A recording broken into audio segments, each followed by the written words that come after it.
Welcome back. Alright, so there's some news that's taken place since the last news video. This is why I don't title them NOTD, because you end up with more news of the day videos than you might expect, so I just left it. I found that when I was titling it NOTD, and then people would see that again and they go, oh, I already saw that video today, and then I'd have to go, oh, NOTD too, so I'll just leave it. So let's talk about the ESPN deal, which has been revealed. Now, the money has not been announced officially, but rumor has it, it's already double what the NHL was getting. So from $200 million a year from NBC to $400 million plus from ESPN alone. So remember, the other half of the deal has yet to be negotiated. The league's already doubled the amount of money that they're making. If the other half ends up being $400 million, that's a lot of money. And it really helps a league that's losing a lot of money. And it kicks in next year, so it doesn't really help now, but it'll help next year. So here's the deal. It's, as I said, up from $200 million. 4 of the 7 years, the Stanley Cup Final will be on ABC. So that's a benefit right there, that the Stanley Cup Final would be witnessed by way more people. And it's all about getting more eyeballs on hockey games. Streaming 1,000+ games will be on the ESPN Plus service as well. Hulu Video on Demand customers will get access for no extra cost. Now, they didn't say anything about blackouts, which means there will likely still be local blackouts, because sure, I'm just saying probably, because I didn't see anything in the release about not having blackouts anymore. What they did mention was that 18 to 48, that demographic that they covet so much, that the viewership in 2021 has gone up by 30% in the US. So again, for people who are like, well, I don't know why the NHL would play in 2021, they're going to lose money. There it is. Viewership is up, and now they're going to make at least double the money and on only half the contract. So this is really, really good. And Gary Thorne may return. They've already asked him, and he said, well, I'll talk to them if they call me. So we may get Gary Thorne back. Now, they've already announced, and I thought this was funny because I saw people yesterday saying, oh, look, as long as Barry Melrose isn't going to be on.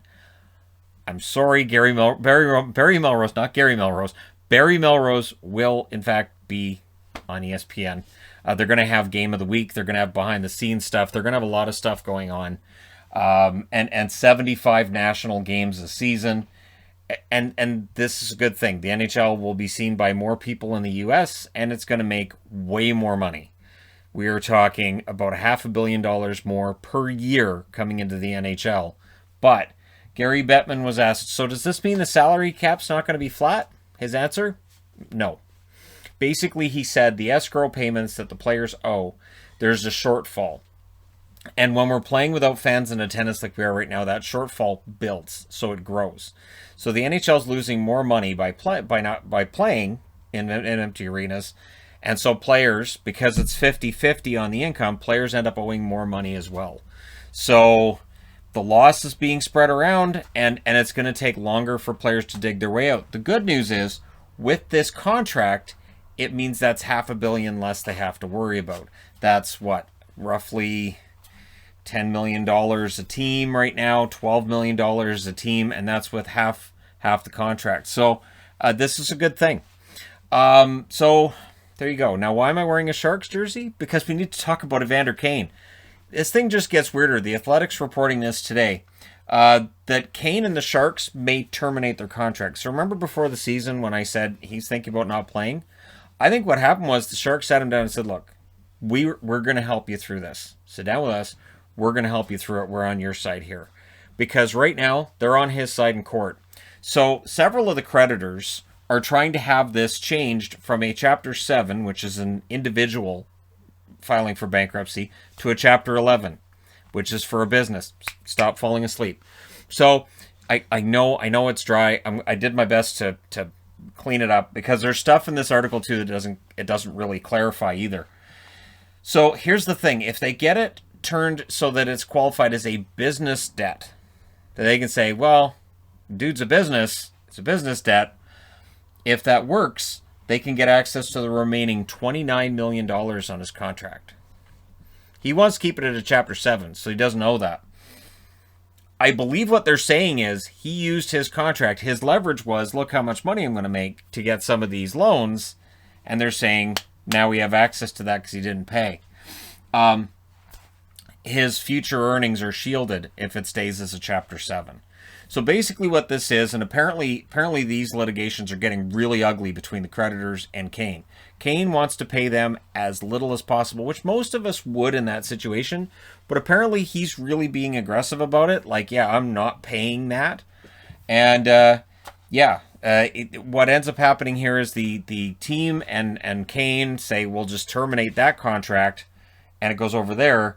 And I would guess that if he gets a brand new contract, then they have to bring a brand new case, or they have to try to sue to get that money then, because that contract wasn't in effect when he originally accrued these debts. He owes a lot of money. Basically, he has $10 million in assets, and his debts are $28 million, $28.5 million. So, yeah, I mean, he has $29 million to come, but basically, they want all of it, is what's going on. They're basically saying if we can, we'll get all of his future earnings. So he'd be out there playing hockey for his creditors and not taking any money home. So, apparently it's getting kind of ugly. But the fact that the Sharks are saying we're going to work with him, and we're gonna go ahead and mutually go to the creditors, go to bankruptcy court, and say we may have to just cancel the whole contract then, because yeah, $29 million is what he's owed, and we'll just terminate the whole thing. That's where the NHLPA gets involved. So the NHLPA, if at the end of this season, so they're talking about the end of this season, not right now, the end of this season, they decide terminating the contract makes it easier on Kane, the NHLPA would get involved. And I would think the NHL itself would get involved and have guidelines.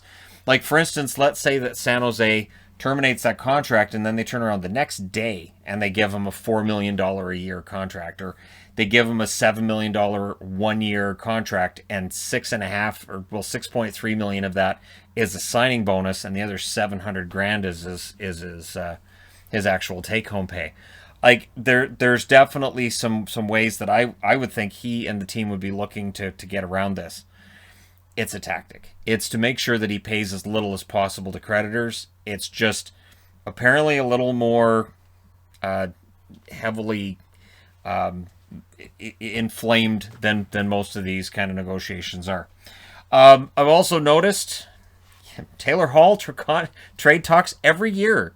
Remember, he's in New Jersey for years, and it was, well, we don't know if he wants to stay in New Jersey. Rumor has he's not happy in New Jersey because the team's not going in the right direction.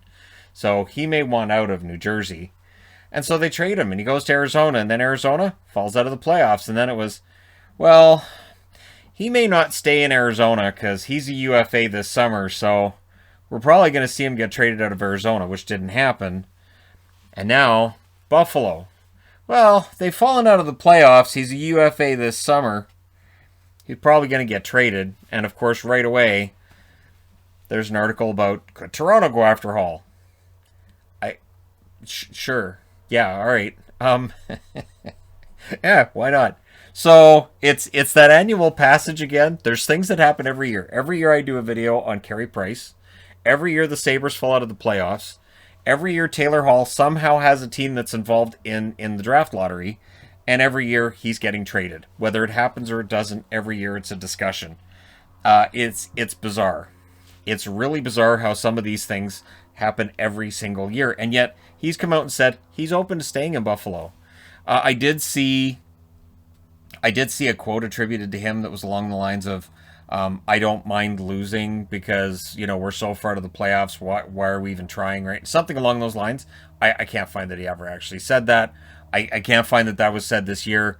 And I can't see any player actually saying that. They might think it. They might say it behind closed doors, but I can't see them saying it publicly. And especially by a guy who then says, yeah, I'm willing to stick around. We're losing now. I don't really care, but I'm willing to stick around. Come on, give me more money. So, yeah. I also wanted to mention the COVID list was out today for the NHL. There's 3 players on it, 3. And there's articles from 5 weeks ago talking about it. The NHL's done a terrible job and we should just shut it down. And there were a lot of people online saying there's 5 teams that have been shut down. The NHL needs to stop this ludicrousness now and just shut down the season and just forget about it. The league needs to go on a 3-week pause immediately. Why is the NHL having these major problems? And now that there's 3 players on the COVID list, it's crickets. So, again, I want to commend the players for sticking to the guidelines and making sure we get the season in, and to the schedule makers in the NHL making sure that we get the season done. I don't think I did anything wrong. I'm just making sure those sirens aren't coming here. I don't think I did it. Did they? Huh. Anyways. Alright, well, we'll finish this up. I can finish this, and then if the sirens are for me, that's okay too. Nope, they're going the other way. Alright, cool. Got away with it for now. Dante Fabro. I have no idea. It's probably an ambulance. Dante Fabro suspended 2 games for elbowing in last night's game. So the Nashville Predators will be without Fabro for 2 games, and we'll see what happens. We'll see whether or not... Now, last year, of course, when there were suspensions, I would show the little video on my phone of the NHL explaining the suspension after the copyright strike incident that took place last summer. I'm not doing that anymore. It's not worth that risk. But let me know if you guys think it's too much, too little, or whether you think it's appropriate for Dante Fabro to have gotten 2 games for this. And if you're a Preds fan, how do you feel about the Preds' chances now they're down Josi and Fabro? And you've got Matthias Ekholm out there saying, all these trade rumors aren't bothering me, when they do. Players admit afterwards, when players are retired, they say, yeah, we hear the rumors, and yeah, it bothers you. So, for Nashville, they're going to be down a couple of key blue liners for the next couple of games.